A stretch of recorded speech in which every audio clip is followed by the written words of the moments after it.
Alright, what's up? We got a new chapter of Toki.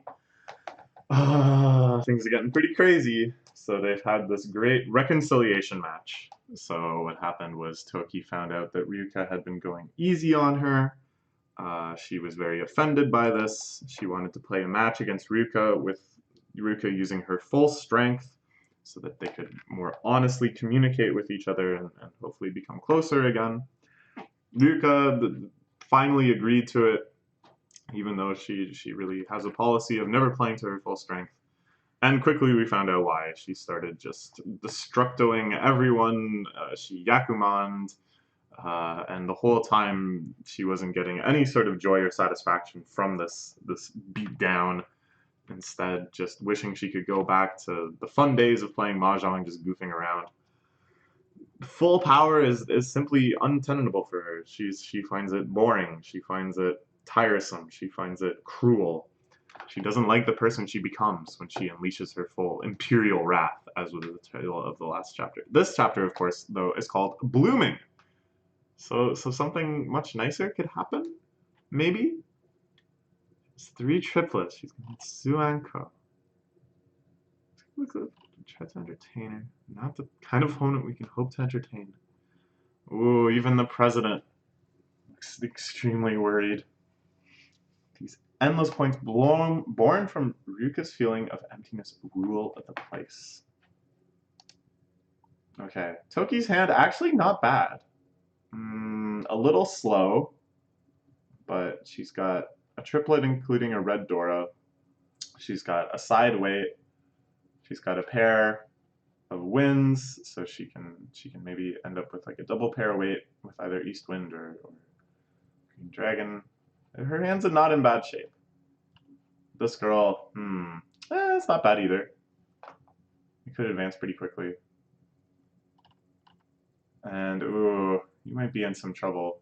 I guess this shape is actually, it's not that slow at all. And you have some relatively safe tiles to get rid of, if it should come to that. No one has given up yet. They're all looking good. Yeah. Good hands. Like Tokis. Not gonna lose. I'm a dealer after all. They're still having so much fun. They're still giddy with the feeling of playing mahjong. Toki's confidence is still bursting out. It's like they don't even realize there's a dragon at their table. Yes, all falls silent when she makes her moves. The giggling and happiness ends as they look at her discard. They're even hotter than in the previous round. And after getting such a big win, still won't give up. I like the way she's sitting. Hey, that's also how I'm sitting right now, with my arm up like, or my leg up like that. There's definitely an aura that resonates from sitting like that. Why? She asks. Just as Toki picks up her tile. Yoko-chan, Shin-chan, Toki-chan, why won't you give up? Obvious, isn't it? The future is not set. We'll give up and just let you win just because you got Yakko. Again. Alright, cool. Yeah, this is nice. And this is an attitude, of course, that is the key to all Saki series. There's been so many miraculous comebacks in Saki. There's been so many situations where it starts with just one player beating down the rest for hand after hand after hand. You gotta find a way. You gotta still overcome even that.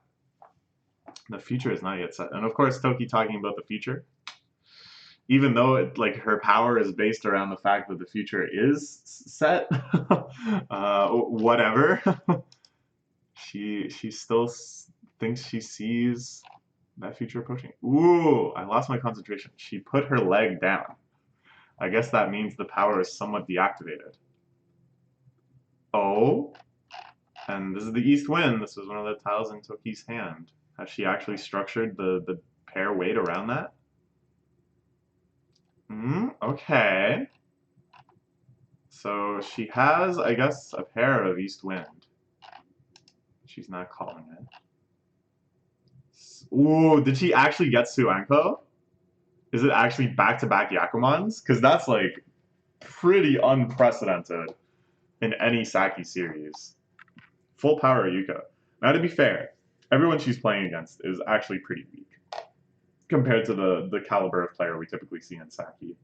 So just because she can double Yakumon here doesn't mean that she's like, her power is double Yakumon or whatever. Against faster opponents, against opponents with limiting powers, against any sort of manipulation. Who knows if this could still stand up. But even if you refuse to give up, nothing changes. I still get the win. Yeah, that's Suanko. 4 concealed triplets. It looks pretty easy. It's a lot simpler than a lot of Yakumon hands, but it's so hard to get. 3 concealed triplets, sure, you can feel pretty good about that. You'll probably get that a few times if you play Mahjong. But 4 with no calls, Sumo, Suanko, 8,600. The future was already set. Ryuka crying in this just sheer misery of her own strength. Having to look across the table at Toki's horrified face. Toki just unable to comprehend what just happened. Like I told you, helping Toki-chan have fun was my way to have fun. Just don't get it, do you, Toki-chan? I really had fun seeing Ryuka-chan play with all of her strength. Yeah. In this moment, she's a little shocked, sure. I think they're more shocked just by Ryuka's attitude, though, than the fact that she beat them so badly. I'm sure they were all fully prepared to lose this badly or worse. Maybe they weren't prepared for double Yakumon, because, like, come on, it's double Yakumon. It's pretty crazy.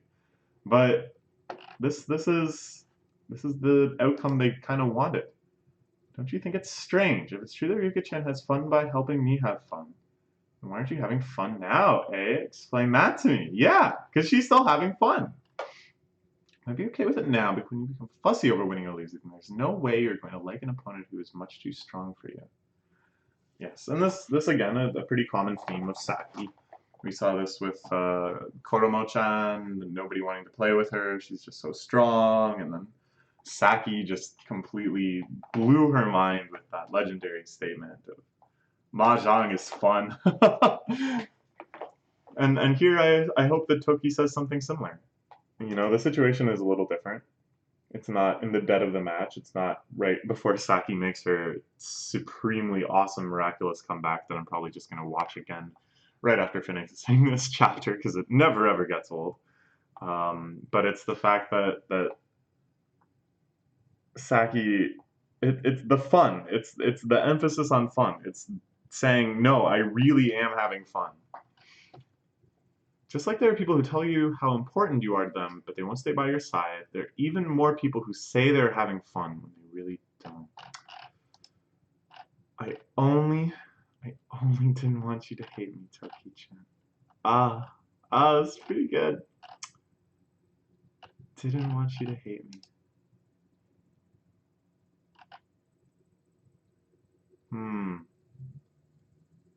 So, this is like before. Whoa, what is gonna happen here? So, this is before Ryuka discarded the East Wind, okay? And then Toki drew this East Wind, making her form a pair in her hand, presumably, right? Because we saw that she had one before. So, Toki didn't call because she wanted Ryuka to draw her winning tile. What's up with this tile? Won't you give up? Could it be Ryuka-chan hasn't won yet? It's the discard from the previous turn. Did I go back and... What? Wait, so what? Hold on. This whole confrontation, this whole argument, the double Yakumon, everything. That was the vision of the future. Whoa. And then this is like well before. Oh my god. Did I go back in the time? It was different than the other times, but it could be the game I just saw was a vision of the future. Ooh, she's really activating her powers now. This is so cool. This is so cool. Okay, so yeah, it's not the kind of concentrated focus. I'm gonna see what everyone discards in the next round that she had before. It's just this more overview of the entire game. Ryuka is about to win by Yakuman. She's gonna get Suenko. How do we prevent her from getting Suenko? Now she's gonna call. This time she's gonna call. Feature isn't set after all. I think that went a bit differently. No, I think this is all the exact same dialogue, but whatever, whatever. She's got a plan. When did I start seeing these? These useless stuff that I didn't really understand, so I thought, yeah, hanging at the pool, meeting her mom. This vision I saw hasn't even come true yet. Oh yeah, that was like during the match against Sarah, right? She had like a really abstract, far out vision. But this vision now, it was the conclusion of this match was about to end. The only one who knows it's going to happen. Ooh, is it all right? Okay, this is a sensible question to ask. Because, the world of Saki is basically built all around these hyper mahjong powers and connecting with gods and supernatural entities and all of that stuff in order to play mahjong. But if you weren't aware of that, if you weren't aware of just the meta, you would probably start seeing these powers as being quite unethical, right? You're kind of cheating. Don't know if anything is going to happen exactly as I saw it in the vision, but what if it does? I'm seriously trying to win here, so is it unfair for me to? Still, if I let Rika's hand, this hand will reach a bad ending. Yeah. Okay, this is pretty cool. I mean, it sort of, I feel like it should have been resolvable with Toki losing too, Because power or not, I'm pretty sure Ryuka is still the stronger player. It's just that Toki is incredibly lucky right now to actually have the opportunity to use her power like this. So it's like in most games you would still expect Ryuka to win, right? And so it's like if the relationship kind of, oh, excuse me, is only structured around the fact that they're basically at equal skill. I don't know. It's like very fragile. A relationship built on self-esteem instead of mutual compassion. But whatever. Something badass is gonna happen here. I have no choice to believe in the future I saw and go on the attack so I can change the future. Okay. So this is the blooming, of course. Toki-chan's power coming to useful fruition during the Mahjong game. She calls the tile instead of letting it pass, shifting the draws so that Ryuka won't draw her 4-man and complete the Suanko. Something else will happen instead. Let's find out what it is. Okay. Bye-bye.